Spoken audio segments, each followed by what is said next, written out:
Hi hello friends, எல்லாருக்கும் வணக்கம். Welcome to Lavanya's cooking corner. இன்றைக்கி நம்ம சேனலில் ஒரு சக்கரை பொங்கல் ரெசிபி பார்க்க போகிறோம். தைவெள்ளிக்கிழமை ஸ்பெஷல் சக்கரை பொங்கல் எப்படி பண்ணுறதுன்னு தான் பார்க்க போகிறோம். ஸோ நம்மளோட சேனலில் பார்த்திங்கன்னா நிறைய விதமான சக்கரை பொங்கல் எப்படி பண்ணுறதுன்னு பார்த்துருக்கோம்.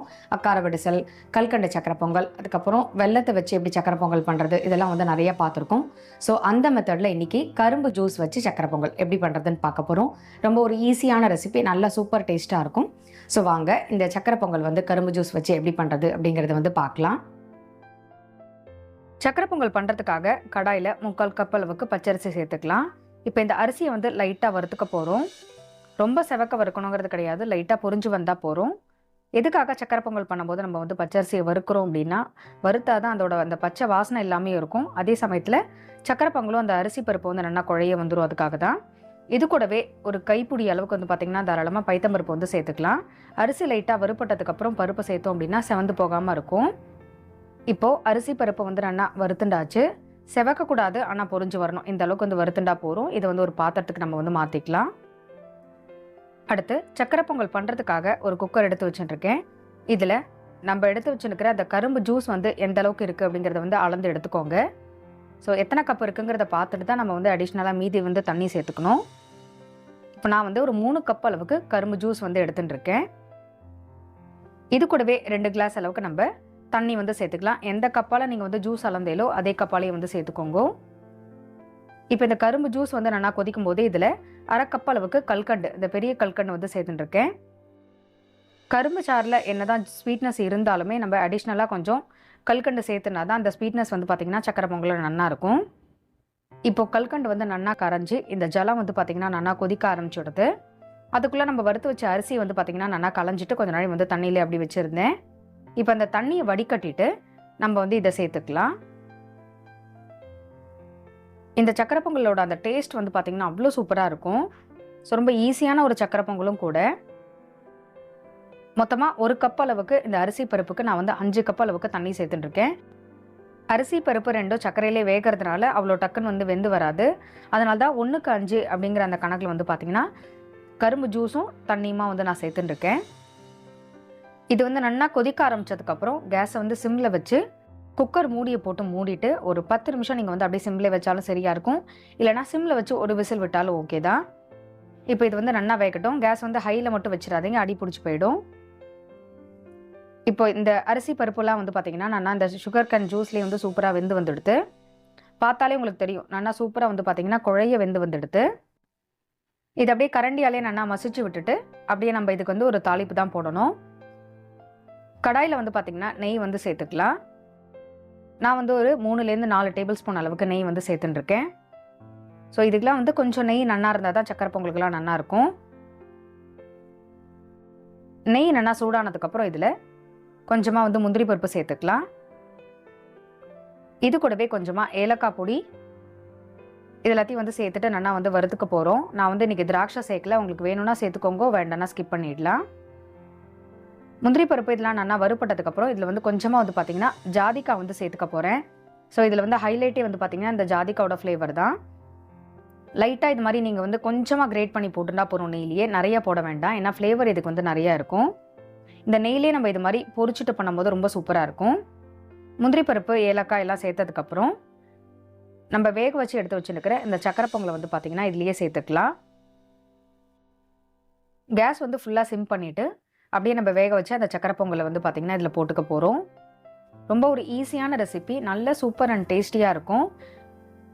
கரும்பு ஜூஸில் பார்த்திங்கன்னா எப்படா பைத்தம்பருப்பு அரிசிலாம் வேகும் நீங்கள் யோசிக்கவே வேண்டாம். நம்ம வறுத்துட்டு சேர்க்கறதுனால சூப்பராக உங்களுக்கு வெந்து வந்துடும். இந்த ஸ்வீட்னஸும் பார்த்திங்கன்னா அவ்வளோ சூப்பராக இருக்கும். ஸோ இந்த அளவில் நீங்கள் பண்ணும்போது நான் சொன்ன இந்த அளவு ஸ்வீட் பார்த்திங்கன்னா கரெக்டாக இருக்கும். ரொம்ப ஜாஸ்தியும் இல்லை, ரொம்ப கம்மியும் இல்லை.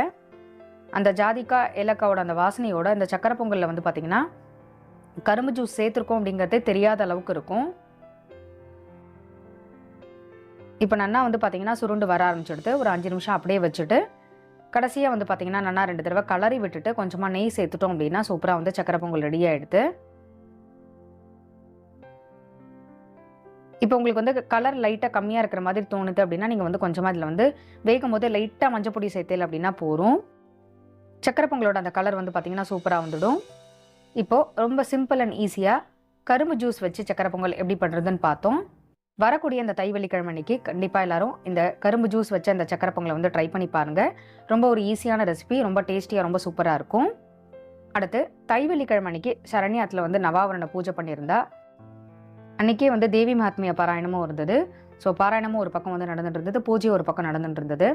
தை வெள்ளிக்கிழமை அதுவுமா இது மாதிரி பூஜைகள்லாம் பார்க்கும்போது மனசுக்கு வந்து பார்த்திங்கன்னா அவ்வளோ திருப்தியாக சந்தோஷமாக இருந்தது. ஸோ அதோட கிளிப்பை வந்து உங்களுக்கு ஆட் பண்ணியிருக்கேன், பார்த்து என்ஜாய் பண்ணுங்கள்.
நவாவரண பூஜை நல்லபடியாக பூர்த்தி ஆனதுக்கப்புறம் அம்பாளுக்கு ஆரத்தி எடுத்துட்டு இந்த பூஜையை வந்து பார்த்திங்கன்னா பூர்த்தி பண்ணியாச்சு. ரொம்ப மனசுக்கு வந்து பார்த்திங்கன்னா திருப்தியாகவும் சந்தோஷமாகவும் இருந்தது. அன்றைய அந்த ஒரு நாள் வந்து நவாவரண பூஜைக்காக அம்பாளுக்கு வந்து பார்த்திங்கன்னா 9 விதமான பழங்கள், 9 விதமான ஸ்வீட், 9 விதமான கலந்த சாதம், அதுக்கப்புறம் 9 சுஹாசினிக்கு வந்து பார்த்திங்கன்னா கன்னியா குழந்தை சுஹாசினி எல்லாருக்கும் வந்து தாம்பூலங்கள்லாம் வச்சு கொடுக்கறதுக்காக அது எல்லாமே வந்து வாங்கியிருந்தா சரண்யா. ரொம்பவே வந்து பார்த்திங்கன்னா இந்த திடீர்னு ஒரு பிளான் பண்ணியிருந்தா கூட கரெக்டாக ஒன்று ஒன்றும் ஆர்கனைஸ் பண்ணி எல்லாருக்கும் வச்சு கொடுக்கறதுக்கு ஒன்று ஒன்று டிஃப்ரெண்ட்டாக வாங்கி மங்கள தெய்வங்கள் எல்லாமே வந்து வச்சு கொடுக்கணும் அப்படிங்கிறதுனால எல்லாமே வந்து பிளான் பண்ணியிருந்தோம். நாளே வந்து பார்த்திங்கன்னா மடியாக ஸ்நானம் பண்ணிவிட்டு ஒரு 6 விதமான ஸ்வீட் மட்டும் பண்ணிட்டோம். ஏன்னா அடுத்த நாள் வந்து கலந்த சாதங்கள்லாம் பண்ணணும் அப்படிங்கிறதுனால ஒரு வேளை அந்த நைவேத்தியத்தும் போதும் வந்து பார்த்திங்கன்னா ஒரு விதமான ஸ்வீட், ஒரு விதமான கலந்த சாதம், அதுக்கப்புறம் ஒரு சுஹாசினிக்காக எடுத்து வச்சுருக்கக்கூடிய அந்த மங்கள திரவியங்கள், ஒரு விதமான வெத்தலைப்பாக்கு, அதுக்கப்புறம் வந்து ஏதாவது ஒரு விதமான பழங்கள். ஸோ இதெல்லாமே வந்து ஒரு வேளைக்கு வந்து பார்த்திங்கன்னா நைவேத்தியத்துக்காக எடுத்து வச்சுருந்தது. ஸோ கரெக்டாக பிளான் பண்ணி சரண்யா எல்லாத்தையும் எடுத்து வச்சதுனால ஈஸியாக இருந்தது. ஸோ வளையல் முதற்கொண்டு அவள் சைஸுக்கு தகுந்த மாதிரி தான் பார்த்து சரண்யா வந்து வாங்கியிருந்தா. எல்லாமே வந்து ரொம்ப சூப்பராக இருந்தது. பூஜையெல்லாம் ஆனதுக்கப்புறம் சுஹாசினிக்கு வந்து பார்த்திங்கன்னா தாம்பூலங்கள்லாம் வச்சு கொடுத்துட்டு அதுக்கப்புறம் தான் வந்து மற்ற வேலையெல்லாமே வந்து பண்ண ஆரம்பிச்சிட்டோம். ஸோ இன்றைக்கி வந்து கலந்த சாதங்கள் என்னென்ன அப்படின்னு பார்த்தீங்கன்னா தேங்காய் சாதம், எலுமிச்சப்பழ சாதம், புளிஞ்சாதம், தயிர்ஞ்சாதம், நிலக்கடலை சாதம், எள்ளு சாதம், பால் பாயசம், அதுக்கப்புறம் வந்து உளுந்தோரை பண்ணியிருந்தது. கடைசியாக வந்து பார்த்திங்கன்னா சாம்பார் சாதமும், கொத்தமல்லி சாதம், சக்கரை பொங்கல், தயிர் சாதம் இது எல்லாமே வந்து பண்ணியிருந்தது. ஸோ சாதங்கள் வந்து பார்த்திங்கன்னா இதுதான். அதுக்கப்புறம் வடை, பாயசம், அவியல் வந்து பார்த்திங்கன்னா இந்த கலந்த சாதம்லாம் பண்ணியிருக்கிறதுனால அவியலும் பண்ணியிருந்தது, அப்பளமும் பொரிச்சிருந்தது. ஸ்வீட்டில் வந்து பார்த்திங்கன்னா பாதாம் அல்வா, அந்த தேங்காய் கடலை மாவு சேர்த்து அந்த ஸ்வீட், அதுக்கப்புறம் லட்டு, பாதுஷா, மாலாடு, கோதுமை அல்வா, கேசரி, இது மாதிரி வந்து பார்த்திங்கன்னா 9 விதமான ஸ்வீட்டும் வந்து பண்ணியிருந்தோம். தைவெள்ளிக்கிழமைக்கு அம்பாளுக்கு நவாவரண பூஜை நல்லபடியாக நடந்தது. ஸோ இந்த விளாக் வந்து உங்கள் எல்லாருக்கும் ரொம்ப பிடிச்சிருக்கும்னு நினைக்கிறேன். அதே மாதிரி இதில் காமிச்ச மாதிரி அந்த கரும்பு ஜூஸ் வச்ச சக்கரை பொங்கல் வரக்கூடிய தைவெள்ளிக்கிழமைக்கு ட்ரை பண்ணி பாருங்கள். ட்ரை பண்ணி பார்த்துட்டு உங்களோட ஃபீட்பேக் வந்து எனக்கு சொல்லுங்கள். இந்த வீடியோ பிடிச்சிருந்தது அப்படின்னா உங்கள் ஃப்ரெண்ட்ஸ்க்கு, ரிலேட்டிவ்ஸ்க்கும் ஷேர் பண்ணுங்கள். மறக்காமல் நம்ம சேனலை வந்து சப்ஸ்கிரைப் பண்ணிக்கோங்க. மறுபடியும் அடுத்த ஒரு வீடியோவில் உங்கள் எல்லாரையும் சந்திக்கிறேன். நன்றி, வணக்கம்.